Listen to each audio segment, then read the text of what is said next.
Kim Kardashian's controversial work comments lack empathy for the underprivileged. It's the same attitude fueling the rise of homeless encampment sweeps in progressive cities. I'm Yoonj Kim, and this is MTV News Need to Know. In progressive cities across the United States, where people living in tents on public property has long been tolerated, leaders are removing encampments and pushing strict measures that would have been unheard of a few years ago. At least 65 cities are using sweeps, the police action of forcing unhoused citizens out of the communities they've created for themselves, without necessarily providing another place to stay.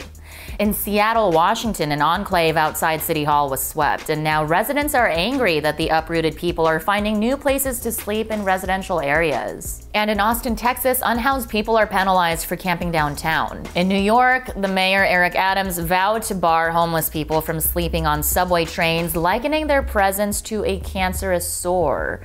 And in Los Angeles, yet another homeless sweep is scheduled for Thursday in Little Tokyo, a year after the city's brutal Echo Park Lake upending that shocked the country. The federal ruling in the case of Martin v. Boise says cities cannot enforce anti-camping ordinances if they do not have enough homeless shelter beds available for their unhoused population.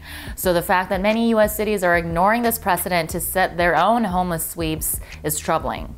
Plus, advocates for the unhoused point out that the actions are cruel and ineffective. Co-founder of homeless advocacy group K-Town for All, Jean Nguyen, pointed out that police often throw out life-saving prescriptions during sweeps. And leaders often position encampment communities as hotbeds for crime.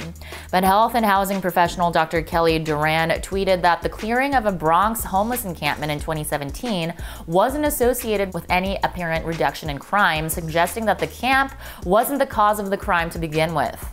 We acknowledge that encampments can have potential dangers, but in actuality, unhoused people are more likely to be the victims of violence than the perpetrators, and violent crime against this community has spiked during the pandemic.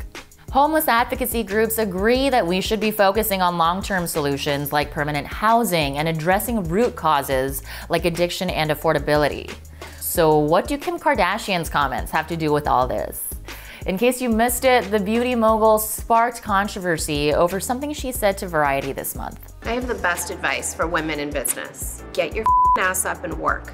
It seems like nobody wants to work these days. The billionaire trust fund heir's privileged comments suggest that everyone has the opportunity for the upward mobility that she has had just by working hard, which is simply incorrect.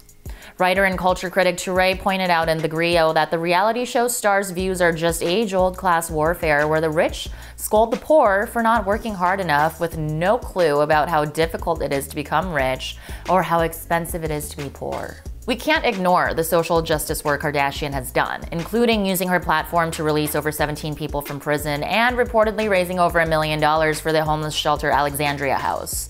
But despite this work, her comments perpetuate a stereotype that poor people are lazy.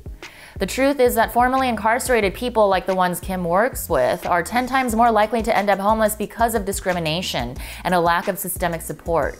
A recent Georgetown study found that to succeed in America, it's better to be born rich than smart.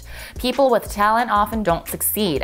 People with talent that come from disadvantaged households don't do as well as people with very little talent from advantaged households. As governments in liberal cities, including Kardashian's hometown of LA, increase the number of sweeps, it's important to remember the many faces of the unhoused, including veterans, families with children, and LGBTQ youth.